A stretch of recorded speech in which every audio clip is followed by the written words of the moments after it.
I just wanted to show you a bit of the equipment that we do. It's a bit more hardware than the cloud at the moment, but at the end we see that we're also going towards the cloud now. A little bit about our company. We've been dealing with safety products forever, really. So we started in 1946 with ship horns, also a safety product, and that has eventually developed into electronic track warning systems. The whole company is kind of set up to develop safety product as a partner with the industry, not just to sell things. Of course, that's a part of the business as well, but really we are looking to improve safety in the industries. Big production place is in head offices in Germany, where the development and production takes place. We have a lot of certificates. Mark was mentioning SIL4 system. That's also the category that we are developing in. It's the European standard for railway safety electronics in signaling. Track warning systems. It's used across Europe. It started a bit in Germany, Switzerland, but UK has really a lot of systems now. I'll try to explain a bit. What are they, in case you don't know? Obviously, a track warning system is not a protection system, it's a warning system, so it gives warning to people working on track. There's a lot of different types. It's a low system, lookout operated, so it's a slight improvement from lookouts, but still a human activating it and cancelling it.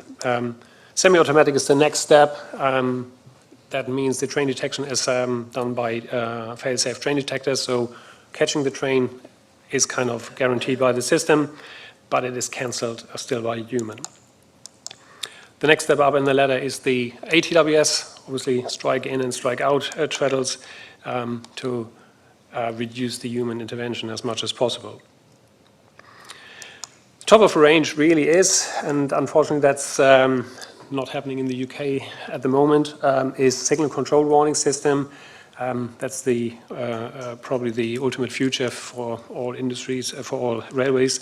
So you tap into the signaling system knows where the trains are, and then kind of calculate a warning a trigger from that.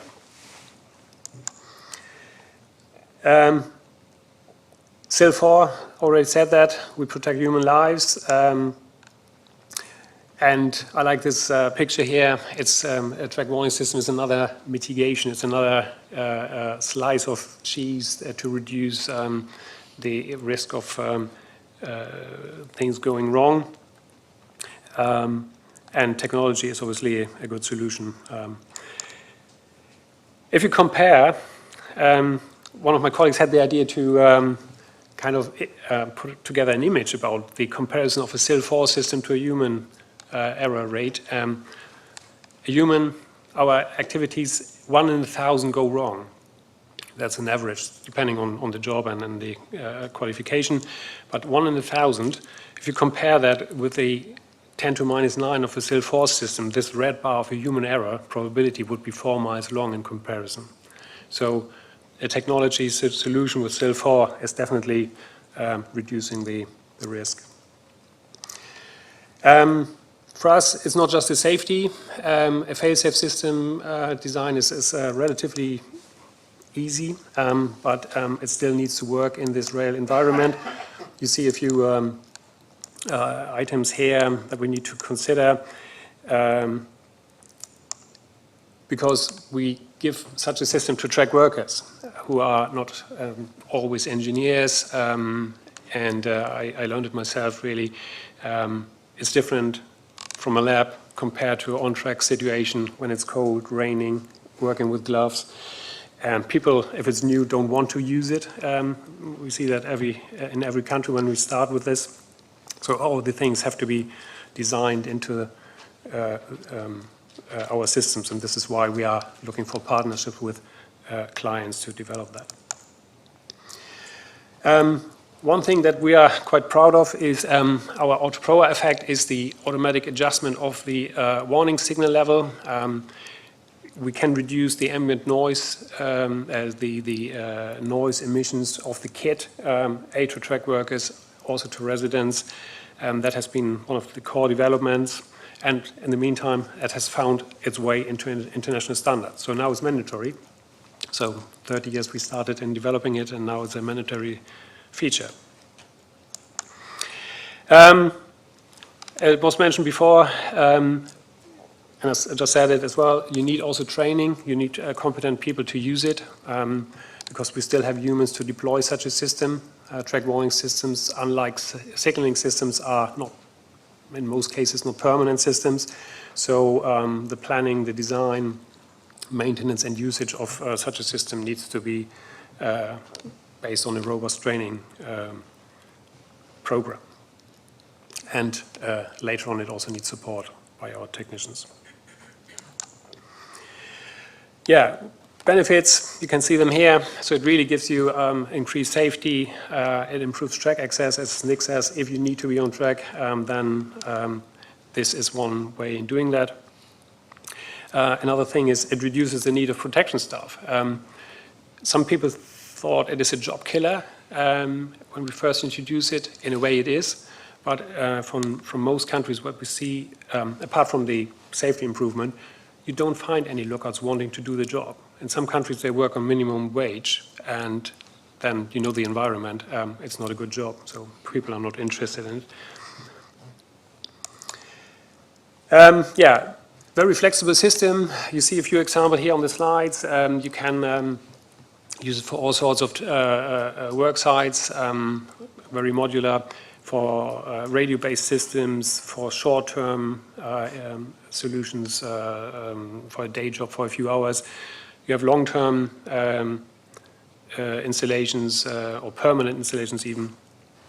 And we even have personal warning devices. The picture here in the middle that you see is a vegetation worker where we integrated the warning into his PPE. So we have a speaker in his ear defenders to make sure that he receives the warning.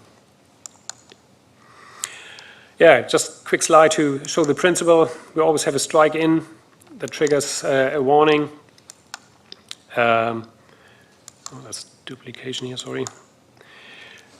Hardwired systems, they are more for permanent installation opposed to radio systems. Obviously, they need a little bit more installation time. Radio systems, as I said, in the UK, the journey started really with low systems, lookout-operated systems, semi-automatic with train detectors, and fully automatic was a bit, it was seen to be a bit too dangerous in the beginning, some 10 years ago. But thankfully now, also here we are moving away from lows towards a treadle-based system.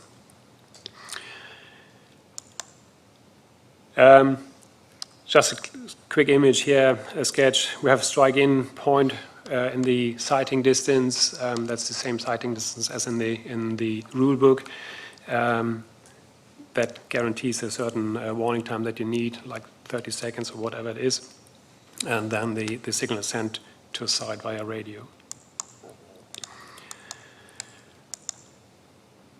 If you have ATWS, it's actually the same setup. It's the same equipment. It's the same strike in on strike out detector. It's the same modules that can be combined to a fully automatic system. That kind of shows the flexibility of the equipment.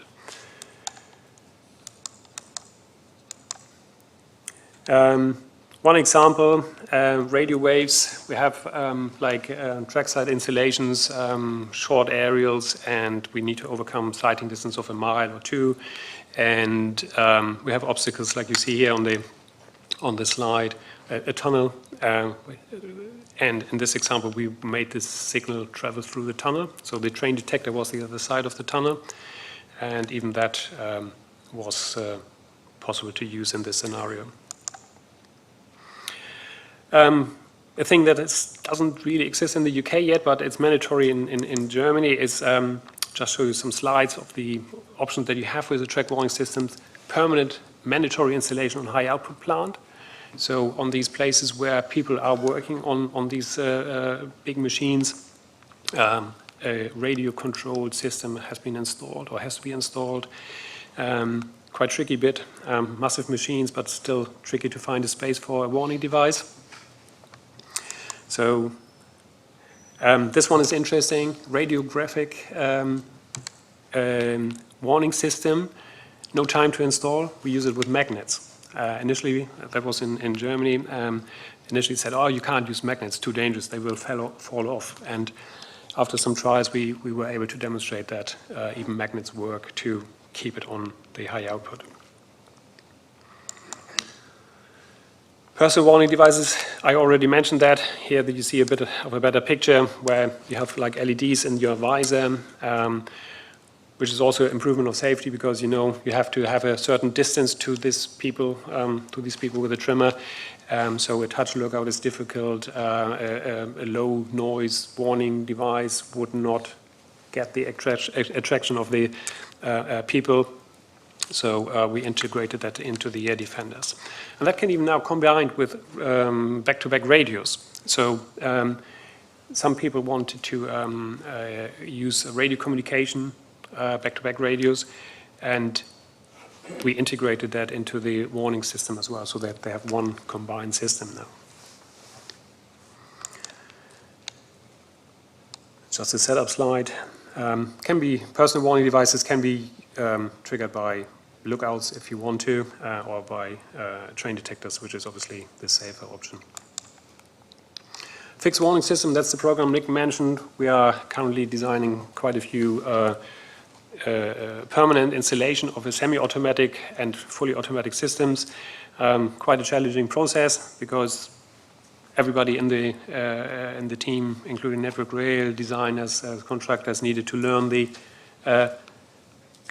how to do that. It's new, and which processes are to follow. Quite interesting, but I think now we are close to have a way forward to how to design it. This picture here shows the site that's at Wixon North Junction. You see the here.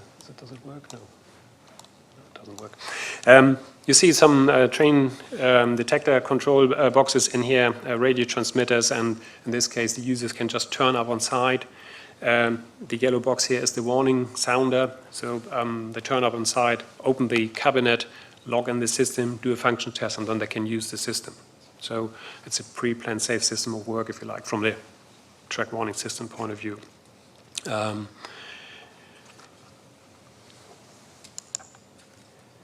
Second, controlled warning systems. As I said, that will be the future.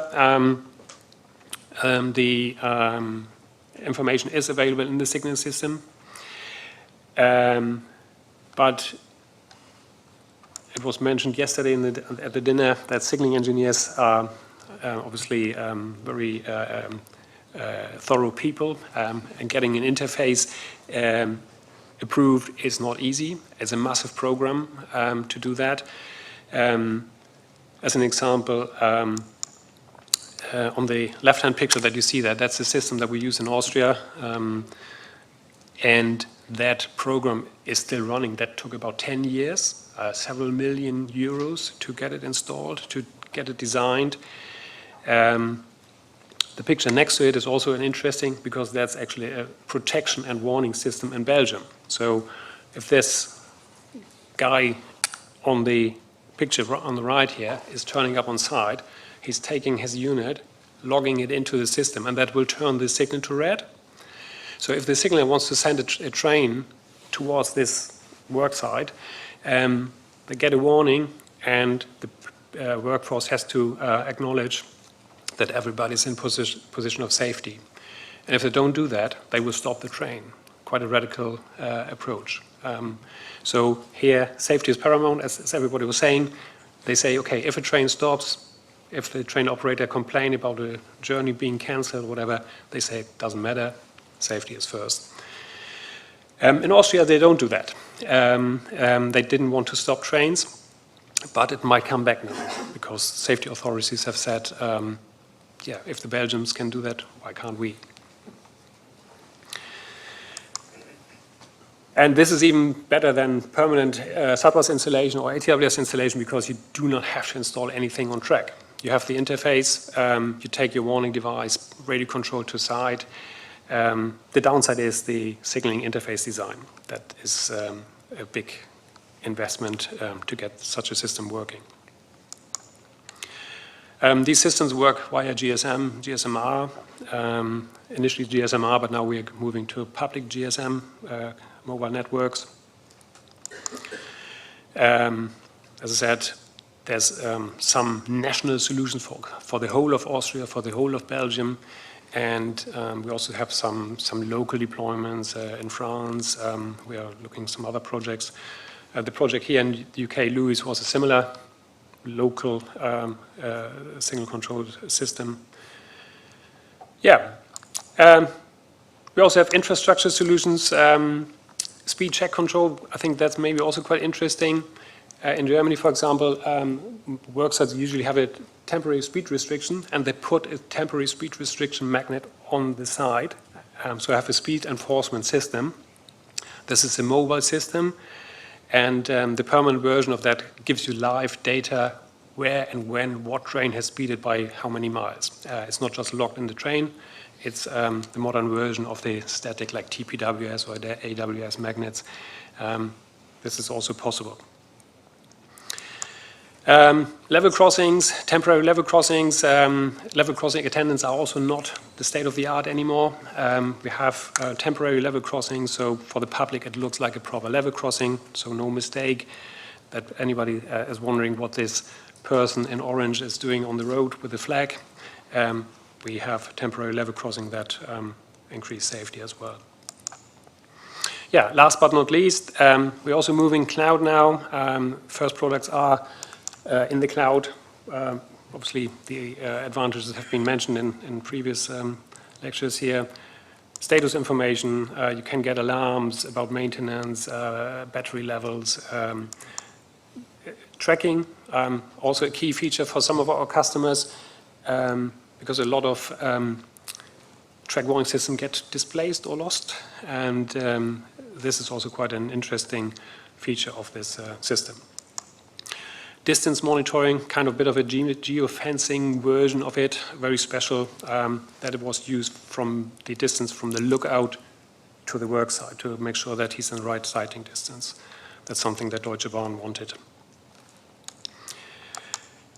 Yeah, and all the data that this cloud technology offers helps to improve maintenance and cost. Thank you very much. I hope I didn't talk too quickly,